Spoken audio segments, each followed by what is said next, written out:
Hello students, I Aarti ma'am welcome you all to yet another session of English worksheet number 8 dated 19 October 2020. The topic of today's worksheet is a continuation of the chapter The Tsunami. बच्चों आज की जो worksheet है वो जो हमने पहले worksheets की थी सुनामी की उसी के ऊपर बेस्ड है, उसी का आगे कंटिन्यूइंग पार्ट है. In the worksheet number 7 you read about the behavior of animals. इससे पहले जो वर्कशीट नंबर 7 थी बच्चों उसमें हमने बिहेवियर देखा था. बिहेवियर व्यवहार देखा था, स्वभाव देखा था एनिमल्स का. कौन कौन से एनिमल्स का? डॉग का, बर्ड का, एलिफेंट का, फ्लेमिंगो का.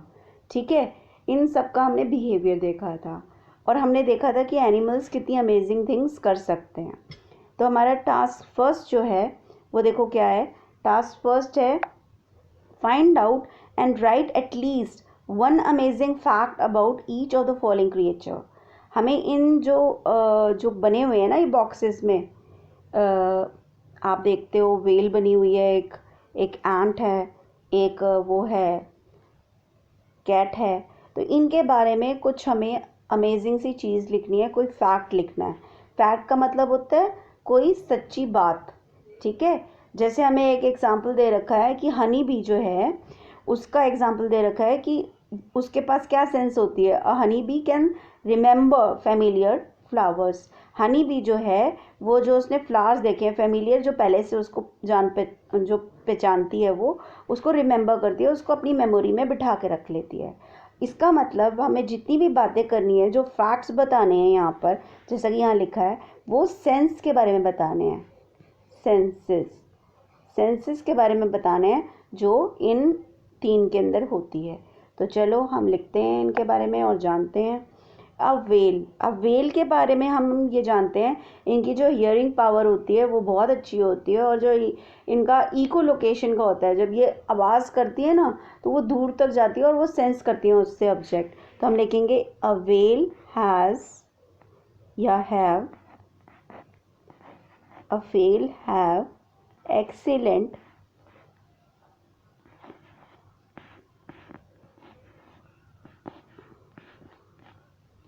बेटा ये ई है, ये भी ई है और ये ई है. Excellent hearing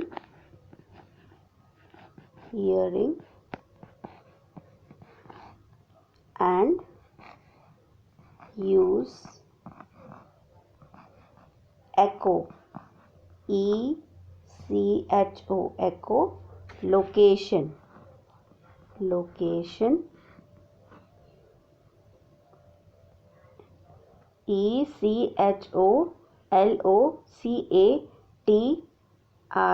ECHOLOCATION, location, to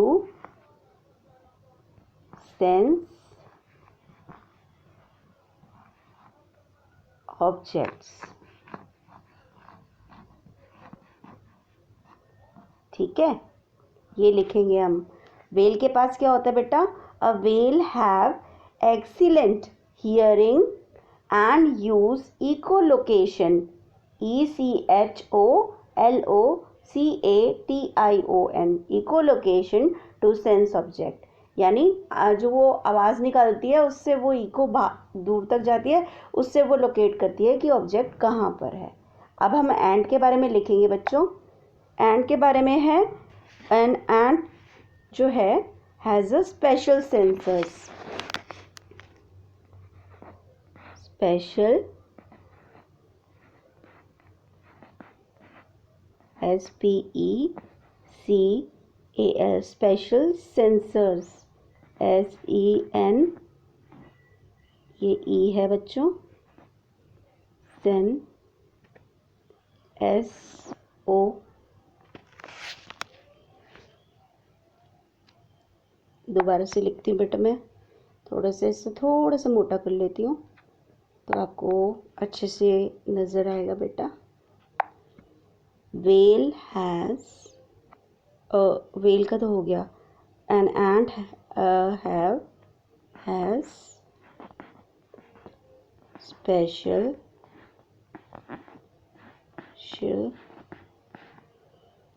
sensor, SEN, SORS, sensors on their feet,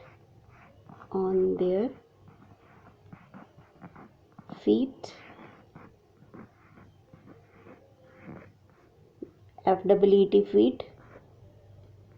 ठीक है, फीट एंड, बेटा मैं इसी को लिख रही हूँ दोबारा से ऊपर, and there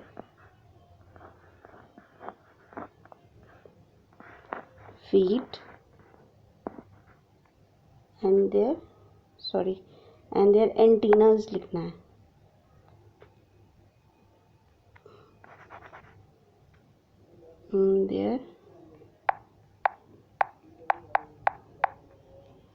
their antenna, ANTENNAE, antennae helps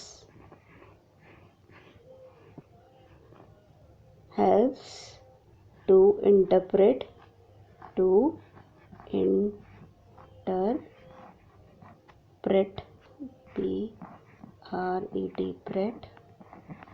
signals, SIGNALS, signals, and locate food,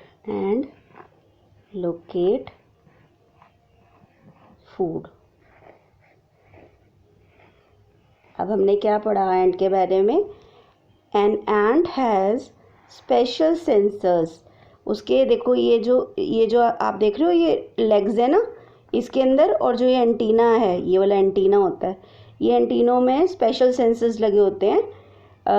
and ant has special sensors on their feet, उनके फीट पे, एंड देयर एंटीना पे, जो हेल्प करते हैं, हेल्प्स टू इंटरप्रेट, जो कि हेल्प करते हैं उसे इंटरप्रेट करने में, जो सिग्नल्स आते हैं, एंड लोकेट फूड, और फूड को लोकेट करने में भी हेल्प करते हैं।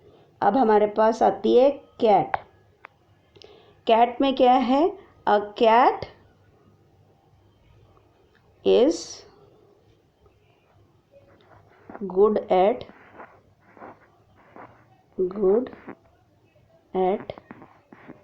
detecting, DETECTION, detection, good at detection of movement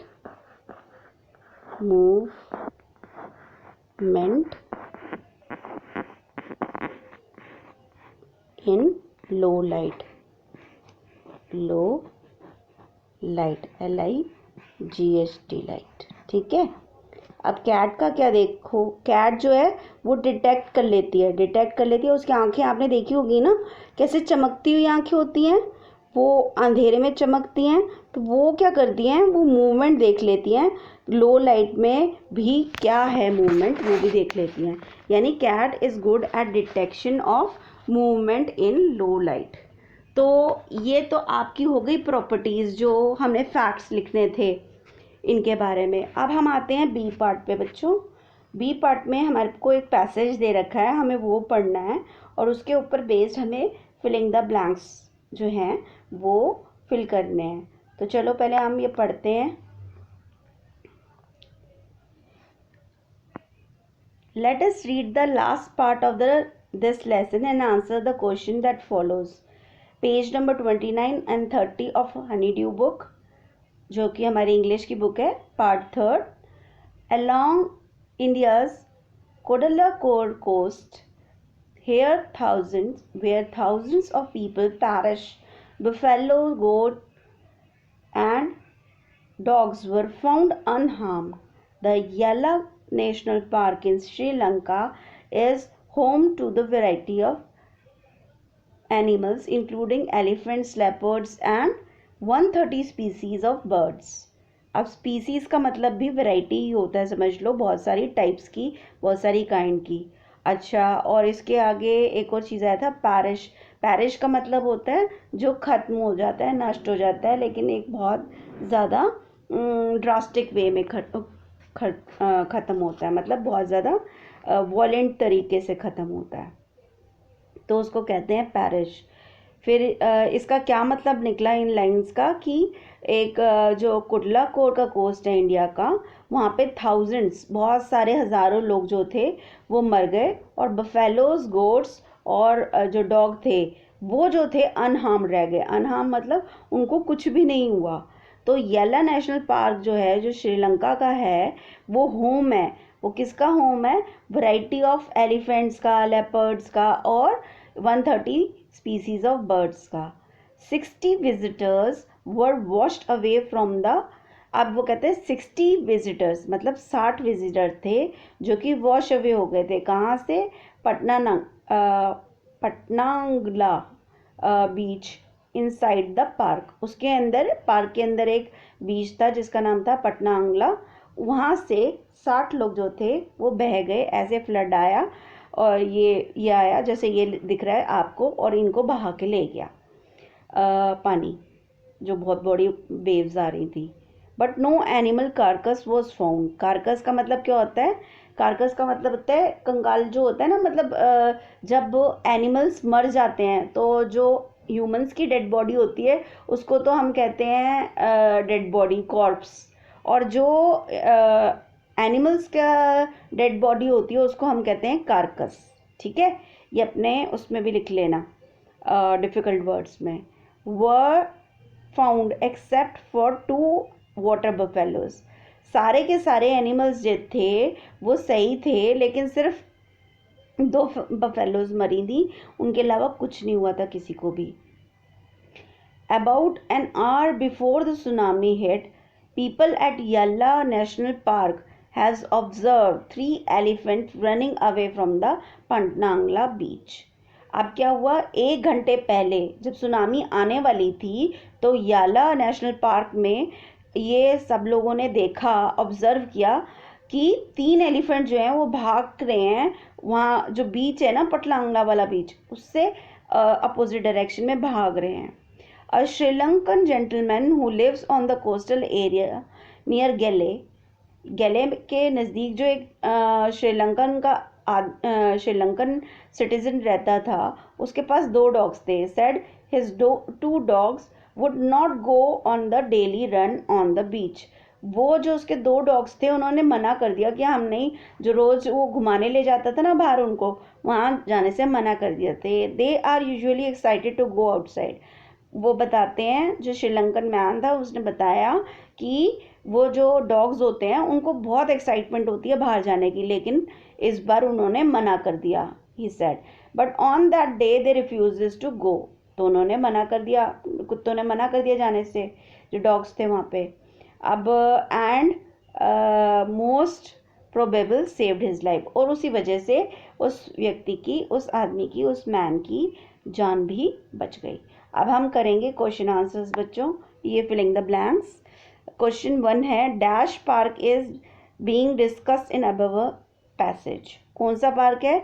तो देखो बेटा यहाँ लिखा है सामने साफ साफ, द येला नेशनल पार्क इन श्रीलंका। तो हम यहाँ लिखेंगे, आंसर है इसका द येला नेशनल पार्क। ठीक है, नेशनल पार्क तो बेटा यहाँ लिखा ही हुआ है, तो येला, द येला नेशनल लिखना है आपने, park was it is in Sri Lanka, फिर आगे का लिखा हुआ है। तो ये आपका हो गया आंसर नंबर 1। ठीक है, फिर है 60 dash got washed away from the पटनांगला बीच। अब देखो यहाँ लिखा ना 60 विजिटर्स, तो आपका आंसर हो जाएगा विजिटर्स। ठीक है, ये वाला आंसर हो जाएगा, ये आपका आंसर नंबर 2 है, आंसर 2। ठीक है, फिर ये कहते हैं in Galle the dogs refuse to go to the beach with their master because, क्यों? क्योंकि ये इसका आंसर हो जाएगा they could sense an approaching disaster. उन्होंने सेंस कर लिया था कि कोई डिजास्टर आने वाला है। A newspaper reporter visited Yella National Park after tsunami, help him to complete his report. अब 4th क्वेश्चन में हमें रिपोर्ट कंप्लीट करानी है। Number of species of birds जो येला नेशनल पार्क में है वो कितने नंबर ऑफ स्पीसीज़ है, देखो यहाँ लिखा है कितने number of species of bird है, 130 स्पीसीज़ है। तो ये आ गया क्वेश्चन नंबर 4 का a part, 130 species of bird. आप स्पीसीज़ लिख दोगे 130 स्पीसीज़। फिर है number of visitor washed away from पटनांगला बीच, तो ये लिखा हुआ है बेटा 60, आप लिखोगे यहाँ पे 60, ठीक है बेटा 16। Number of animal carcass found in national park, तो ये देखो यहाँ पे लिखा है नो एनिमल कार्कस, तो आप कहोगे यहाँ पे लिखोगे नो एनिमल। ये देखो ये तो आंसर हो गया 4th का ए पार्ट हो गया, और ये जो हो गया ये आपका हो गया 4th का बी पार्ट। अब जो 4th का सी पार्ट है वो ये है 4th का सी पार्ट, जिसमें हमने कहा है कहना है लिखना है नो एनिमल कार्कस, इसका लास्ट का हो जाएगा नो। फिर आप लिखोगे, दोबारा से लिखती हूँ बेटा मैं, यहाँ पे पूरा नहीं आएगा, नो, इस वाले में लिख रहे हैं नो एनिमल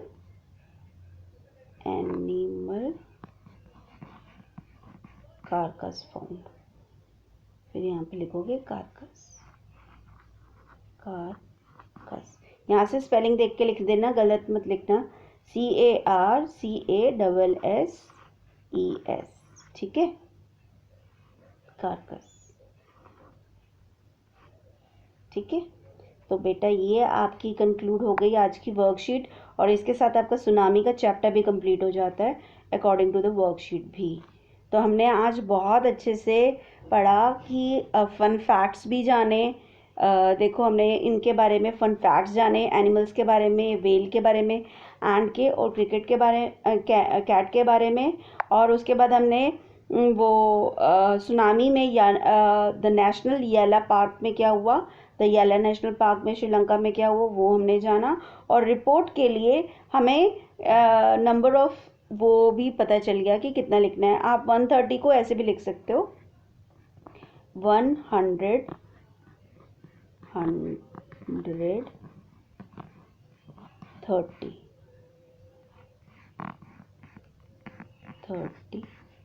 स्पीशीज,